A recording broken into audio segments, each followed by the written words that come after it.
Morning. आपके अपने channel score 99 plus पर आपका स्वागत करते हैं। और अगर आप चैनल पे नए हो तो आपको पता है कि रोज़ 12 बजे आपके पास जो वीडियो अपलोड की जाती है या तो आपकी वैकेंसी से रिलेटेड होती है या फिर आपके करंट के या प्रीवियस ईयर क्वेश्चंस, मतलब वेरी वेरी इंपॉर्टेंट क्वेश्चंस होते हैं। अगर आप एसएससी जीडी की तैयारी कर रहे हैं या आप आरपीएफ रेलवे की तैयारी कर रहे हैं तो दोनों के लिए वेरी वेरी इंपॉर्टेंट है। और रोज़ 12 बजे आपके पास 5 मिनट की वीडियो अपलोड की जाती है जिसमें आपके पास कंप्लीट इंपॉर्टेंट क्वेश्चंस होते हैं। तो अगर आप कहीं पे तैयारी कर रहे हो तो तैयारी को अपनी कंटिन्यू रखें, लेकिन आप कुछ एक्स्ट्रा ज़रूर पढ़ें, चाहे कहीं से भी पढ़ें। मेरा ये है कि ये नहीं कि मेरे ही चैनल से पढ़े, अगर आपको अच्छा लगे तो मेरे चैनल से पढ़ो, अगर दूसरे से अच्छा लग रहा है तो उससे पढ़ो, लेकिन पढ़ो ज़रूर, एक्स्ट्रा ज़रूर पढ़ना है, सिर्फ कोचिंग वाला ही नहीं, क्योंकि सिलेक्शन लेना है तो कुछ एक्स्ट्रा ज़रूर आना चाहिए, ठीक है। और अगर चैनल पे नए हो तो सब्सक्राइब कर लो। नो टॉकिंग नो बकवास, देखो वीडियो स्टार्ट करते हैं। होंड्रू जलप्रपात निम्नलिखित में से किस नदी के मार्ग पर है? तो वो अपना है सोरन रेखा नदी पर। किस पर है? सोरन रेखा नदी पर। कैंपबेल बे राष्ट्रीय उद्यान कहाँ स्थित है? तो वो है आपका अंडमान और निकोबार द्वीप समूह पे, अंडमान और निकोबार द्वीप समूह पे। सलीम अली पक्षी अभ्यारण्य नीचे उल्लेख किया गया किस द्वीप पर स्थित एक पक्षी अभ्यारण्य है? चोराओ द्वीप, चोराओ द्वीप। पोननी निम्नलिखित में किस नदी का दूसरा नाम है? पोननी निम्नलिखित में से किस नदी का दूसरा नाम है? वो है आपका कावेरी का। स्वर्णिम चतुर्भुज का उत्तर दक्षिण गलियारा किस भारतीय शहरों को जोड़ता है? तो वो जोड़ता आपका श्रीनगर और कन्याकुमारी को। निम्नलिखित में से कौन सा विश्व का सबसे छोटा आबाद नदी द्वीप है? पिकोंक द्वीप। कौन सा है? पिकोंक द्वीप। केन बेतवा लिंक एनपीपी के तहत पहली नदी इंटरलिंकिंग परियोजना से किन राज्यों को लाभ होगा? मध्य प्रदेश और उत्तर प्रदेश को। किनको होगा? मध्य प्रदेश और उत्तर प्रदेश को। बेंकी नदी को भूटान में कुरिसु नदी के रूप में भी जाना जाता है, जो भूटान क्षेत्र से नीचे बहती है। किसके दाहिने किनारे की सहायक नदियों में से एक है? वो है आपकी ब्रह्मपुत्र नदी। किसका? ब्रह्मपुत्र नदी। वेरी वेरी इंपॉर्टेंट क्वेश्चंस आते हैं बेटा, इंपॉर्टेंट क्वेश्चंस के अलावा कुछ भी नहीं होता इसमें।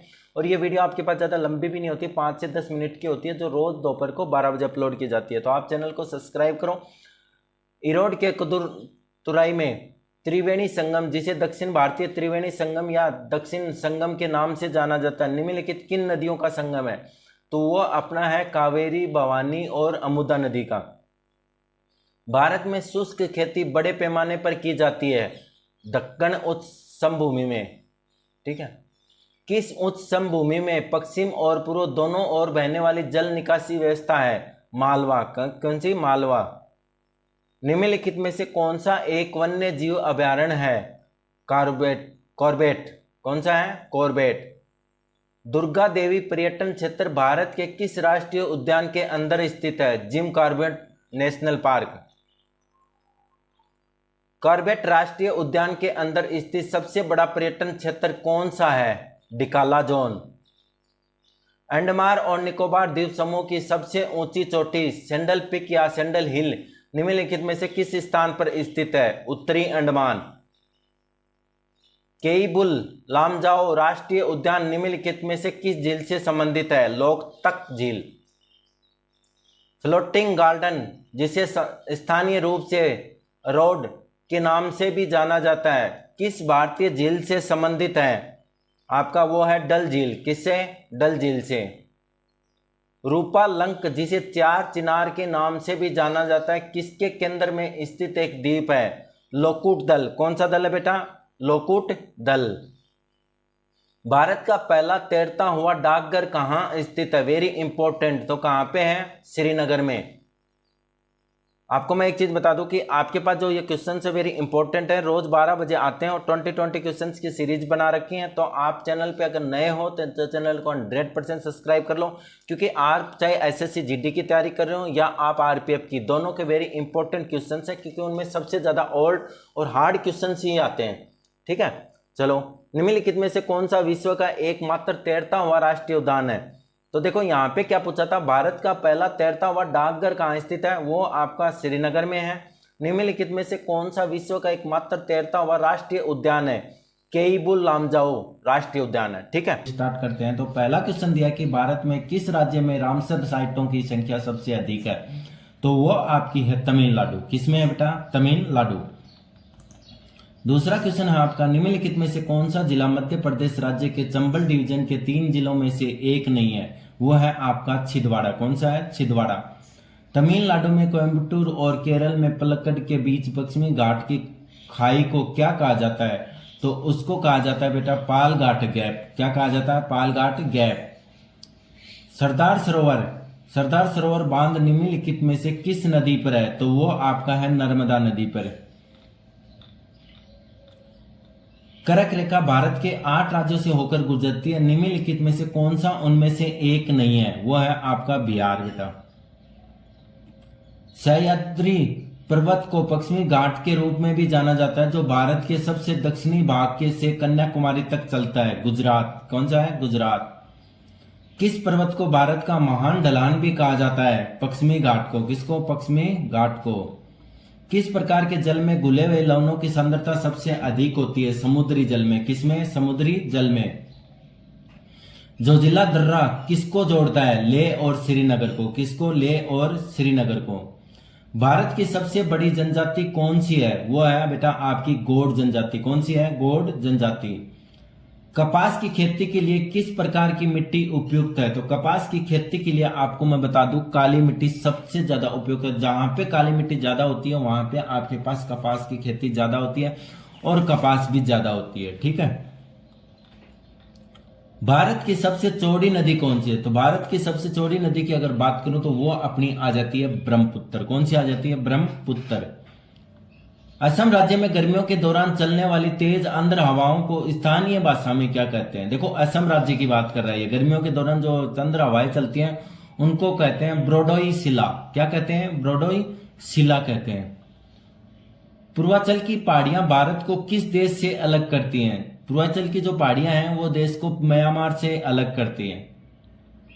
बागान समय यानी टी गार्डन टाइम जो इंडिया स्टैंडर्ड टाइम से 1 घंटा आगे है, किस राज्य में प्रचलित है? वो आपका असम राज्य में। वेरी इंपॉर्टेंट क्वेश्चन है बेटा, कई बार एसएससी जीडी और आरपीएफ में रिपीट हुआ है। तो मैंने कहा ना कि आपके पास इनमें रिपीटेड क्वेश्चंस भी होते हैं, इंपॉर्टेंट क्वेश्चंस भी होते हैं, और एसएससी जीडी और आरपीएफ में जितने ओल्ड क्वेश्चन पूछे जाते हैं शायद तक ही किसी एग्जाम में इतने ओल्ड क्वेश्चन पूछे जाते हैं। ठीक है।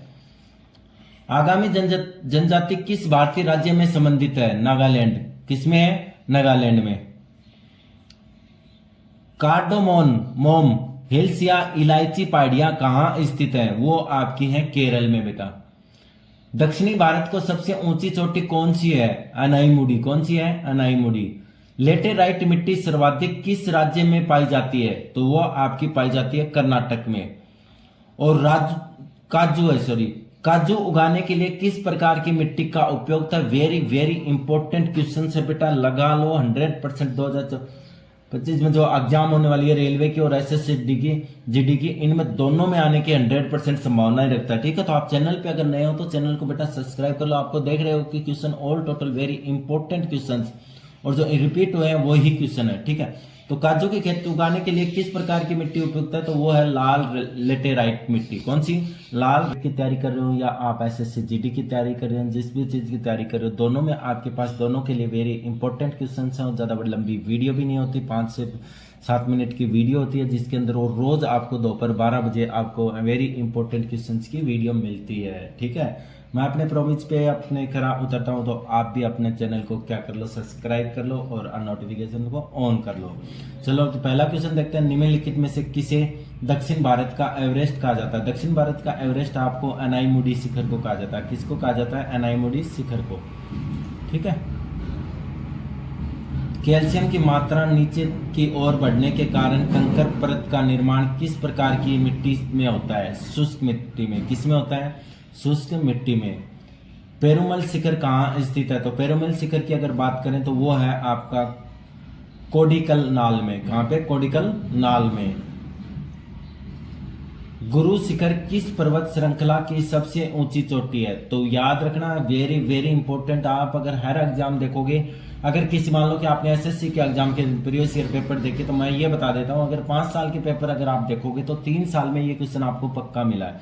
चाहे यही काम आपका आरपीएफ में, आप खुद चेक करके देख लो, ठीक है। तो इसीलिए कह रहा हूं कि आपके पास सिर्फ और सिर्फ इंपॉर्टेंट क्वेश्चन आते हैं, तो आप चैनल को सब्सक्राइब कर लो बेटा, सपोर्ट करो और अपने फ्रेंड्स को भी शेयर करो। और क्लास 10th और 12th दोनों की मैथ की क्लासें ओनली इंपॉर्टेंट क्वेश्चंस की स्टार्ट हो गई हैं।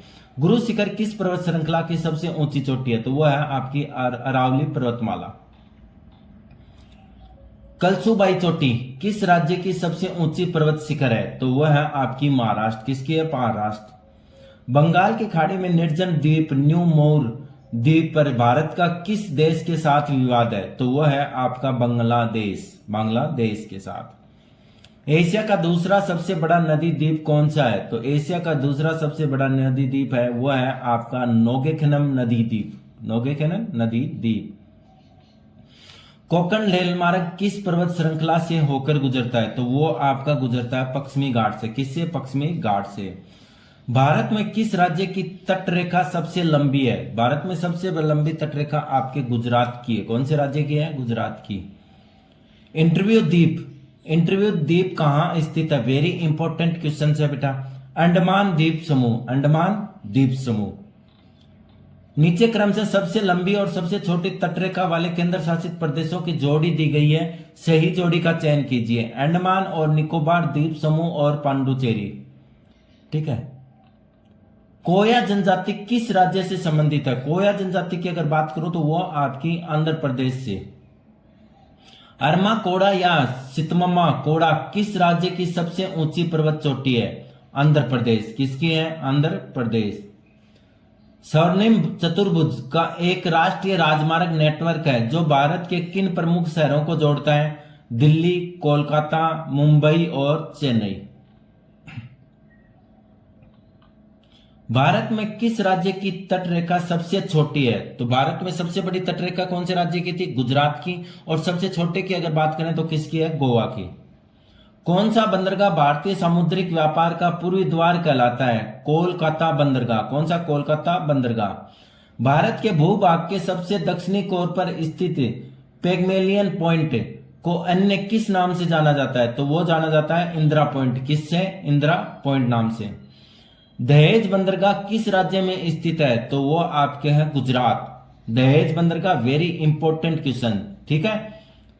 स्वर्णिम चतुर्भुज का पूर्वी पश्चिमी गलियारा किन राज्यों भारतीय शहरों को जोड़ता है? तो सिलचर और पोरबंदर को। सिलचर और पोरबंदर को। कर्नाटक की सबसे ऊंची चोटी कौन सी है? तो वो आपकी है मुल्यानेन गिरी। कौन सी है? मुल्यानेन गिरी, ठीक है। तो आप आरपीएफ के लास्ट ईयर के क्वेश्चन अगर देखने चाहते हो, मतलब यानी 2019 के 12 शिफ्टों में जो पेपर हुए थे उनको एक साथ अगर सोल्व करना चाहते हो, प्रैक्टिस करना चाहते हो, तो इस लिंक, इस वीडियो के लास्ट में मैं वो लिंक अवेलेबल करा दूंगा जिसमें आप कंप्लीट, उसमें वॉल्यूम नहीं दी गई है क्योंकि आपको सिर्फ और सिर्फ वो सोल्व करके आपकी प्रैक्टिस करनी है कि आपको अगर ऐसा पेपर आए तो आप कैसा सोल्व कर सकते हो, ठीक है। नो टॉकिंग नो बकवास। और दूसरी इंफॉर्मेशन है कि आपके पास क्लास 10th और 12th की वेरी इंपॉर्टेंट क्वेश्चंस इसमें आपके पास मैथ के स्टार्ट हो गए हैं। जो आपका छोटा भाई या बहन हो तो उसको भी आप ये वीडियो अपलोड करा सकते हो, ठीक है। नो टॉकिंग नो बकवास, वीडियो स्टार्ट करते हैं। तो पहली बार आपका है, भारत में सर्वाधिक बंदरगाह किस राज्य में स्थित है? तो भारत में ऐसा कौन सा राज्य है जहां पे सबसे ज्यादा बंदरगाह है? तो वो आपका है महाराष्ट्र। भारत में निम्नलिखित में से किस नदी घाटी क्षेत्र को धान का कटोरा कहते हैं? तो धान का कटोरा तो आपको पता है कि ये क्वेश्चन आपका, मैं कह देता हूं कि आप लिख के रख लो।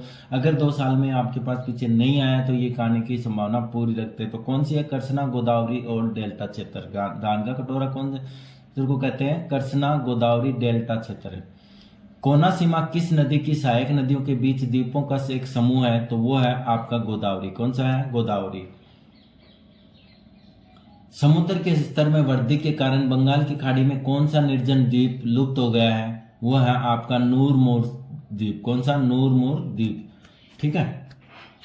भारत का सबसे बड़ा डेल्टा कौन सा है? तो वो है आपका गंगा डेल्टा। कौन सा है? गंगा डेल्टा। निम्नलिखित में से किस स्थान पर हिमालय नीली भेड़ें पाई जाती हैं? तो वो है गंगोत्री राष्ट्रीय उद्यान। गंगोत्री राष्ट्रीय उद्यान। निम्नलिखित में से किस क्षेत्र को कभी कभी दक्षिणी भारत का उद्यान भी कहा जाता है? वो है कावेरी नदी डेल्टा। कौन सा है? कावेरी नदी डेल्टा। नेत्रानी को हार्ट शेप्ड आइलैंड के नाम से भी जाना जाता है, जो अरब सागर में स्थित भारत का एक छोटा सा द्वीप है। वो है आपका कर्नाटक।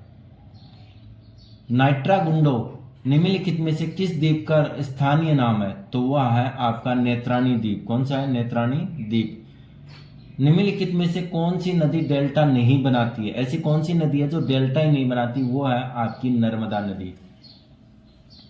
धनुषकोडी भारत में तमिलनाडु राज्य के पंबन द्वीप के दक्षिण पूर्वी सिरे पर एक परित्यक्त शहर है। यह भारत की मुख्य भूमि से किसके द्वारा अलग होता है? वो है आपका पाक जल संधि। किससे? पाक जल संधि। सोमपेन लोग के मूल निवासी हैं अंडमान और निकोबार द्वीप समूह के लोग। कौन सा नदी द्वीप चेन्नई के मेरीना बीच के निकट है? वो है कुइबल आइलैंड। कौन सा है? कुइबल आइलैंड। वेल द्वीप निम्नलिखित में से किस नदी पर स्थित एक छोटा सा द्वीप है? अंडयार नदी। अंडयार नदी। भारतीय भूवैज्ञानिक सर्वेक्षण ने किस राज्य में लिथियम पाया जाता है? जम्मू और कश्मीर में। पूर्वी लद्दाख में भारत और चीन के बीच वास्तविक नियंत्रण रेखा पर निम्न में से कौन सा एक निचला पहाड़ी दर्रा है? कोंकाला। निम्नलिखित में से कौन सा दर्रा भारतीय उपमहाद्वीप और चीन को जोड़ने वाले प्राचीन रेशम मार्ग पर है? बिलावोडला। निम्नलिखित में से कौन सी नदी अमरकंटक से निकलती है? अमरकंटक से निकलने वाली नदी अपनी नर्मदा नदी है। कौन सी है? नर्मदा नदी। निम्नलिखित में से कौन सा प्रायद्वीपीय भारत की पश्चिम की ओर बहने वाली नदी है? वो है तापी नदी। कौन सी है? तापी नदी। जुमनिया नदी किस नदी की सहायक नदी है? दामोदर नदी की। किसकी सहायक नदी है? दामोदर नदी की। तो चैनल पे नए हो तो चैनल को सब्सक्राइब कर लो बेटा। आपके पास रोज 12 बजे छोटी सी वीडियो अपलोड की जाती है, जिसमें सिर्फ और सिर्फ वेरी इंपॉर्टेंट क्वेश्चन ही अपलोड किए जाते हैं। Okay, thank you.